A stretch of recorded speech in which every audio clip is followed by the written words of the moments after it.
के चाहिँ इस्यु चाहिने नोट गर्नु होला भन्ने मेरो अब नीतिगत विषयमा उत्तिकै पर्यटन परियोजना एसटिपीले अफिस साइकल पदमार्गमा पूर्वाधार निर्माणलाई प्राथमिकता दिई कार्य सुचारु भइरहेको प्रति पनि नेपाल पर्यटन बोर्ड एसटिपी लगायत सम्पूर्णमा हार्दिक आभार प्रकट गर्दछौँ। साथै यहाँको निरन्तर सहयोगको अपेक्षा पनि गर्दछौँ।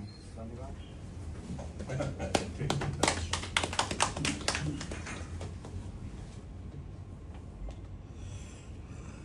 व्यवसाय भन्दा पनि एउटा सामाजिक क्षेत्र जस्तो गाउँ गाउँ घर घर जिल्ला जिल्ला पालिका पालिका पर्यटन जानुपर्छ भन्ने खालको बुझाइले पनि बजेटको विनियोजन हुँदाखेरि चाहिँ एकदम डुप्लिकेसन हुने छरिने टाइपको बजेटहरू छ। त्यसमा हामीले ठुलो करेक्सन गर्नुपर्छ। हामीले हेर्दाखेरि चाहिँ अहिले कप्तड बडीमालिका रामारोसन शुक्लाफाटा होइन उतातिर त्यो हाम्रो सरी नाम बिर्सेँ 2-3वटा हाम्रो महत्त्वपूर्ण मन्दिरहरू यस्तो भएको एरियाजहरू सेलेक्ट गरेर 8-10वटा ठाउँमा गयौँ भने त्यसले चाहिँ रिजल्ट देखाउँछ जस्तो लाग्छ। सबै ठाउँमा एकैपल्ट गर्न सक्ने हाम्रो क्षमता पनि छैन। त्यो चाहिँ अब अहिले एडिबीले मैले सजिलो देखाउँदै एडिबीले अहिले 2025मा टुरिज्म सुदूरपश्चिमको पर्यटनको एउटा मास्टर प्लान जस्तो सजेस्ट गरिरहेको रहेछ। मेबी आगामी वर्षका बजेट बनाउँदाखेरि चाहिँ हामीले यसलाई एउटा रिफरेन्सका हिसाबले लिन सक्छौँ। अर्को चाहिँ अब अहिले लगानीका हिसाबले पनि ठुलो लगानी नगई पनि टुरिस्टहरू जाँदैनन्। अब अहिले खुसीको कुरा के छ भने होलिडे इन एक्सप्रेसले चौलानी ग्रुपसँग सम्झौता गरेर धनगढीमै एउटा होटल सञ्चालनमा ल्याउँदैछ। सिद्धार्थ ग्रुपले पनि 4 स्टार होटल छिट्टै सञ्चालन ल्याउन थालेका छौँ। र अर्को चाहिँ अघि हाम्रो मार्केट भट्टजीले पनि भन्नुहुन्थ्यो अहिले युएनसँग हाम्रो एउटा प्रोजेक्ट छ। अनि पहिला अब हाम्रो करिब 45-46 जिल्लामा त्यो पनि बाँडिएकै रहेछ क्या। त्यसलाई हामीले त्यस्तो नहोस् भनेर एकदम महत्त्वका तर पर्यटन पश्चिममा धेरै चाहिने हामीले पिच गरिसकेको एस्फाल्ट रूपमा छ। विमानस्थलको इन्फ्रास्ट्रक्चर लगभग बनेकै अवस्था छ र अहिले तत्काललाई चाहिँ नि मेजर इन्फ्रास्ट्रक्चरको लागि चाहिँ इन्भेस्टमेन्ट त्यस्तो चाहिँ नि बजेट अलोकेट गरेको अवस्था छैन। र योभन्दा अगाडि चाहिँ हामीले मास्टर प्लान बनाएर प्रेमाले चाहिँ हाम्रो पर्यटन मन्त्री हुँदाखेरि किन सबै एयरपोर्टहरूको मास्टर प्लान बनाउने भन्ने कुरो एउटा भएको र त्यही अनुसार धनगढीको पनि मास्टर प्लान बनेको। र अहिले एउटा समस्या अब यहाँ सचिवजी पनि हुनुहुन्छ म भनिहालेँ यो अहिले हाम्रो सिभिल एभिएसनको पोलिसीमा नै के भयो भन्नाले अब इन्फ्रास्ट्रक्चर बनाउने अब बिल्डिङहरू बनाउनेमा बढ्ता भयो। बिल्डिङले सेफ्टी इन्हान्स गर्दैन। यो फेसिलिटेसन पार्ट हो त्यो पनि चाहिन्छ। तर हाम्रो एरोडोम सेफ्टी भन्ने कुरो हो जस्तो एयरलाइन्स एरोडोम र एयर नेभिगेसन 3वटा पार्ट हुन्छ। एरोडोम सेफ्टीमा हाम्रो चाहिने इन्भेस्टमेन्ट भएको देखिएन। र जस्तो अहिले पूर्वदेखि पश्चिमकै समस्या के छ भन्नाले वरिपरि सबै चाहिने घर बनाइसकेको अवस्था र त्यसले गर्दाखेरि एयरपोर्ट सञ्चालनमा साह्रै समस्या छ। महेन्द्रमा एउटा टुर्नामेन्ट आएको त्यसमा 25,000 दर्शक थियो र हामीले अहिले जस्तो यो खप्तडकै कुरा गर्ने भने अब 3,000 मिटर हाइटमा भएको र संसारै एकदमै रमणीय सेक्टरमा एल्टिट्युडको ट्रेनिङको लागि हामीले त्यसलाई प्र्याक्टिस गऱ्यौँ भने त्यसले विदेशबाट म्याक्सिमम् खेलाडीहरू किनभने त्यसलाई एकदमै पर्फर्मेन्सलाई एनहेन्स गर्नलाई सबैभन्दा त्यति हाइटमा भएको विदेशमा त्यस्तो छैन किनभने अलमोस्ट धेरै जस्तो चाहिँ समुद्रतिरै भएको कन्ट्रीहरू छ। नेपाल माउन्टेनले एकदमै परिपक्व भएको र हाम्रो हाइट अनुसारको एयरपोर्टलाई डेभलप गर्ने हिसाबको जुन चाहिँ पाहाड छ त्यो सुदूरपश्चिममा व्यापक हुनु मलाई लागेको छ। हामीले जे सुन्यौँ जे देख्यौँ जे भइरहेको छ त्यसमा मात्रै हाम्रो ध्यान आकर्षण भएको मलाई थियो। हाम्रा जुन ओझेलमा परेका छन् तर त्यसको चाहिँ सम्भावना धेरै पर्छ त्यतातर्फ हामी ध्यान दिइसकेका छौँ। हाम्रा गाइडहरू डेभलप गर्नु त्यहाँ त्यसको बारेमा त्यो नयाँ ठाउँ हो कि नयाँ ठाउँमा हामी यहाँ काठमाडौँको ट्राभल एजेन्सीहरूले त्यो ठाउँमा पठाउनु नसक्ने रिजन चाहिँ मेनली एक्सपेन्सिभ हुन आउँछ। जस्तै कि शुक्लाफाटामा पठाउनु र चितवनको सौरामा पठाउनुमा त्यो एकदमै कस्ट डिफ्रेन्स आएको छ। हामीले पहिला पनि भन्छ क्वालिटी टुरिस्टहरू चाहिन्छ। त्यो खालि हामीहरूको अहिले नेपालमा हामीले भित्राउन सकेको चाहिँ अलिकति प्राइस सेन्सिटिभ टुरिस्टहरूलाई मात्रै भित्राउन सकेको छौँ र उनीहरूले चाहिँ एउटा नौलोपन पनि खोजिरहेको छ। पहिलाको टुरिस्टहरूले सबै यहाँको साइट्सहरू हेऱ्यो अब नयाँ के त भन्दाखेरि शुक्लाफाटामा जस्तो धेरै टाइगरको साइटिङ्सहरू कहीँ अब चाहिँ अहिलेको हाम्रो नयाँ कार्यसूचीले चाहिँ अब आफ्नो प्रदेशको समितिलाई एक्टिभाइज गरेर उनीहरूलाई परिचालन गरेर नै प्रत्येक क्षेत्रको चाहिँ हाम्रो माउन्टेनियरिङ सम्बन्धी जस्तो रक क्लाइम्बिङदेखि आयो हिमालका पनि अहिले नयाँ खुलेका हिमालहरू हाम्रो प्र्याक्टिसको लागि चाहिँ 4वटा चिजहरू चाहिँ इम्पोर्टेन्ट समय सापेक्ष कानुनी सुधार अनि त्यसपछि इन्फ्रास्ट्रक्चर त्यो चाहिँ एयरलाइन्स होला रोड होला अथवा जाने बस्ने खाने पूर्वाधारको विकास होला त्यसपछि प्रडक्ट डेभलपमेन्ट त्यहाँ कस्ता चिजहरू पाइन्छन् र त्यसको प्रमोसनको कुरा हो। अब हाम्रो देशव्यापी रूपमै समस्या चाहिँ के हो भने डेटाको चाहिँ म्यानेजमेन्ट चाहिँ समस्या हो। जस्तै अहिले सुदूरपश्चिममा चाहिँ हाम्रो नेपाली एज अ टुरिस्ट कति भिजिट गरे लास्ट इयर, इन्डियन कति आए र विदेशी कुन कुन ठाउँमा गए, यी डाटाहरू पनि धेरै आवश्यक छ भन्ने लाग्छ। त्यसको आधारमा हामीले योजना बनाउन सक्छौँ किन कहाँ चाहिँ कुन डेमोग्राफको चाहिँ इन्ट्रेस्ट चाहिँ बढेको छ र त्यो अनुसारसित हामीले योजना बनाउन सकिन्छ भन्ने छ। नम्बर 1 मा स्किल मेन पावरको लागि के अरे नाथनको चाहिँ नि कमसेकम अहिले सुरु गर्नलाई ट्रेनिङ चाहिँ नि सुरु गर्नु पर्यो, गाइड ट्रेनिङ र अनि अहिले खानेकुरा बनाउने जुन हाइजिनको कुरा अघि हाम्रो नाटकको चाहिँ नि के अरे युविकाजीले भन्नुभयो, सबभन्दा पहिलो नम्बरमा त्यो। दोस्रो नम्बरमा चाहिँ जुन आइडेन्टिफिकेसन गरेको चाहिँ नि डेस्टिनेसनहरू छ त्यो डेस्टिनेसनहरूको प्रमोसन गर्नुको लागि चाहिँ पर्यटन बोर्डले अलिकति बजेट नै छुट्याएर अनि त्यसलाई चाहिँ क्याटेगोराइज गरेर एडभेन्चरमा यो, धार्मिकमा यो होइन, र अनि त्यसपछि चाहिँ नि वन्य जुन सफारी जङ्गल सफारीमा यो भनेर कमसेकम 3टा क्याटेगोरीमा चाहिँ नि अहिले बनाइदियो भनेदेखि अहिले अघि नै भनिसक्नु भएको छ यहाँहरूले सबै एकैचोटि गर्न सकिँदैन होइन। एउटा धार्मिक, एउटा चाहिँ नि एडभेन्चर र अर्को चाहिँ नि तपाईँको जङ्गल सफारी भनेर चाहिँ 3टा मात्रै क्याटेगोरीमा 20-25वटा चाहिँ नि डेस्टिनेसनहरूलाई अहिले चाहिँ नि त्यो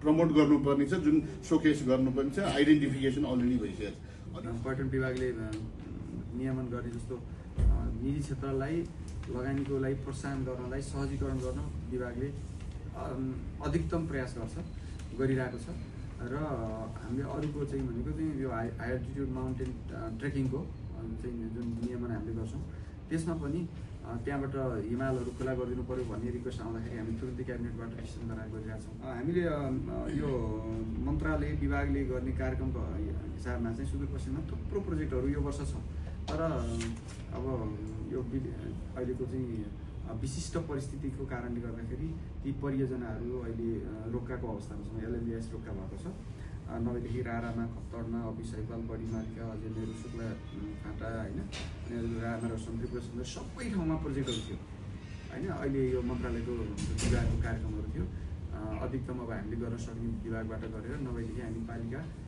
प्रदेशहरूमा त्यो बजेट ट्रान्सफर गर्ने भन्ने सोचाइमा थियौँ। तथापि यो विशिष्ट परिस्थितिले गर्दाखेरि त्यो बजेट अहिले रिलिज हुन सकेको छैन।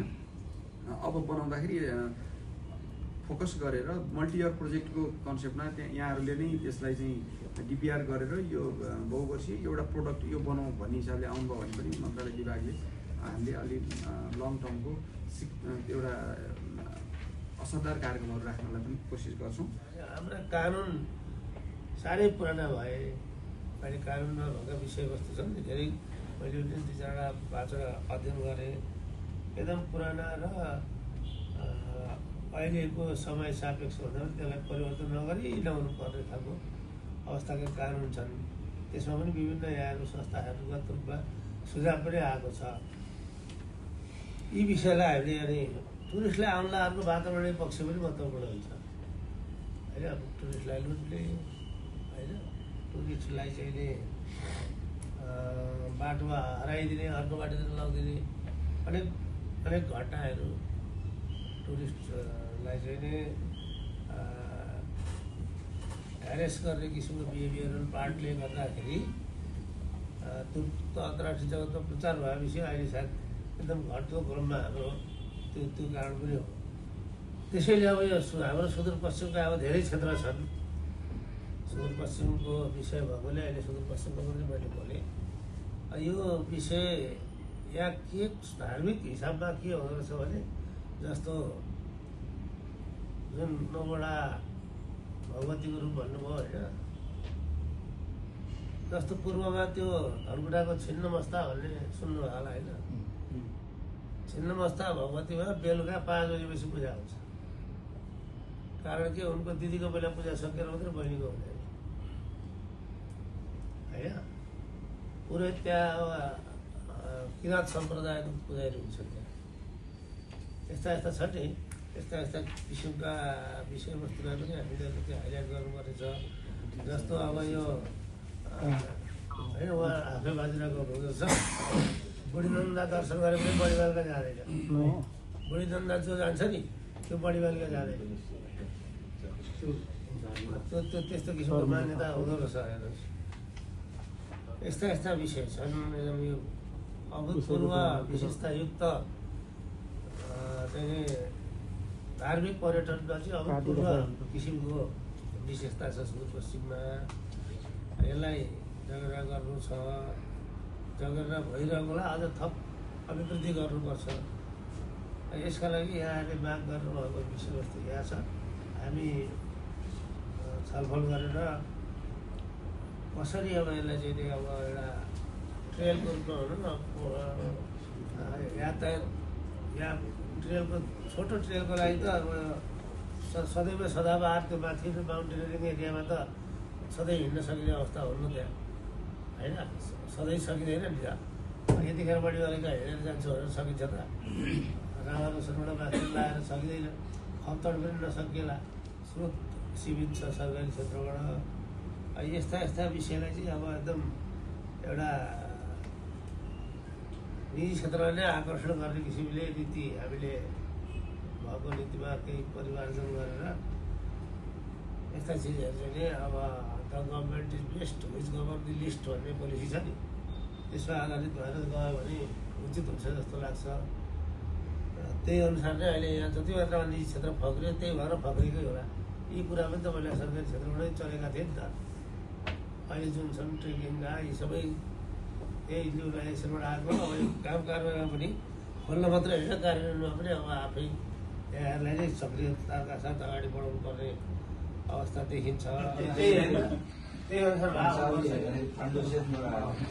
विगत लामो समयदेखि हामीले प्रयास गर्दा गर्दै धेरै विज्ञहरूदेखि लिएर सबै साथीहरू सरसल्लाह गर्दा के भयो भनेपछि यो काम गर्नको लागि जसरी यो नेपाल पर्यटन बोर्डले पोखरामा अफिस स्थापना गरेको छ त्यही अनुसारको अफिस सुदूरपश्चिममा अथवा पूर्वमा अथवा लुम्बिनी प्रदेशहरूमा पनि अपग्रेड अहिले यो संहितामा गइसकेपछि त्यो अनुसार अफिसहरू जानु पर्यो। भएन भने पनि पूर्व र लुम्बिनी पोखरा जस्तै पूर्व लुम्बिनी र सुदूरपश्चिममा 3टा अफिस जानुपर्छ भन्ने मिनिङमा चाहिँ हामीले लबिङ गऱ्यौँ।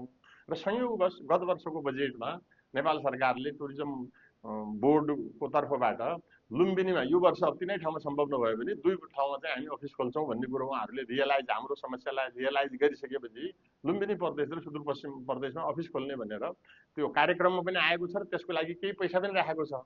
अब यो अहिले आर्थिक वर्षको आधा भइसक्यो, करिब करिब भइसक्यो, अहिलेसम्म त्यो कुरो कार्यान्वयनमा नआएको हुनाले अब आज हामीले श्रीमान सचिवज्यूको एउटा पर्यटन मन्त्रालयमा नयाँ पद बहाली पनि भएकोले हामीले स्वागत गर्ने र त्यही विषयमा उहाँलाई चाहिँ एउटा प्रेसरको टाइपले अनुरोध पनि गर्ने भन्ने किसिमको कार्यक्रम राखेका हौँ। यसमा जति पनि स्टेक होल्डर साथीहरू आज हामी उपस्थित थियौँ, जस्तो टानको भयो, हाम्रो केन्द्रीय अर्गनाइजेसनहरू एनएमईको भयो, हाम्रो नाटाको भयो, अरू जे जति पनि साथीहरू प्राइभेट सेक्टरको हाम्रो चाहिँ नाटा सुदूरपश्चिमले कोर्डिनेसन गरेको कार्यक्रममा सबैको एकल भोइस चाहिँ के देखियो भनेपछि यो एकदमै राम्रो कार्यक्रम हो। जे कुरो पनि मार्केटमा लैजानुको लागि त अब यो प्रोडक्ट तयार नभइकन, फिनिस गुड तयार नभइकन हुँदैन। त्यसको कम्प्लिट पोस्टरदेखि लिएर प्रचार सामग्रीहरू मार्केटिङको लागि नेपाल टुरिज्म बोर्डले नै त्यो काम गर्ने भएको हुनाले अब सबै कुरोहरू चाहिँ करिब करिब फाइनल भइसकेको भने यो त सामान्य पुस गर्नुपर्ने कुरो हो। पैसा पनि छँदैछ, नीति कार्यक्रम पनि परिसकेको छ भनेपछि यति ढिलो किन गर्यो टुरिज्म बोर्डले गर्नु नहुने हो। र यो अफिस चाहिँ तुरन्त सुदूरपश्चिममा लैजानुपर्छ, खोल्नुपर्छ र यो चाहिँ आवश्यक हो भन्ने एउटा सबैबाट महसुस गराएर हामीले यही मिनिङमा चाहिँ सचिवजीलाई रिक्वेस्ट गऱ्यौँ। अब यसको नतिजा प्रतिफल भनौँ सायद 7-10 दिनभित्र मैले केही कन्डिसन गर्छु र नीतिगत कुराहरूमा र कार्यक्रमले दिएको कुराहरूमा चाहिँ हामीबाट रोकाउट हुँदैन र तपाईँहरू आशा गर्नुहोस् तत्काल चाहिँ सुदूरपश्चिममा अफिस खुल्छ भन्ने टाइपको फिडब्याक दिनुभएको छ। यो विषयमा धेरै लामो हाम्रो लबिङ भयो र अहिले मलाई लाग्छ प्रारम्भिक कुरोहरू केही कुरोहरू अगाडि बढेको पनि छ। अहिले स्थानीय निकाय पनि त्यहाँको हाम्रो धनगढी नगरपालिका पनि निःशुल्क 5 वर्षको लागि भवन दिनुको लागि तयार छ, प्रदेश सरकार पनि तयार छ। केही भएन भने पनि हामीले पनि साझेदारी मोडलमा उद्योग वाणिज्यसँगै भयो भने निजी क्षेत्रको पनि त्यसमा सहभागिता रहनुपर्छ भनेर अहिले उहाँहरूलाई चाहिँ अब हाम्रो साइडबाट भनौँ प्रदेश सरकार अथवा सुदूरपश्चिमको स्थानीय निकाय निजी क्षेत्र जो भने पनि हामीले तत्कालको लागि तपाईँ अफिस खोल्न आउनुहुन्छ भनेपछि 5 वर्षको लागि तपाईँलाई चाहिने पूर्वाधार भनौँ न निःशुल्क आवासीय सुविधा चाहिँ हामी दिन्छौँ भन्ने किसिमको हाम्रो कमिटमेन्ट पनि छ र त्यही अनुसार लिखित पनि उहाँहरूलाई चाहिँ दिइसकेको अवस्था हो।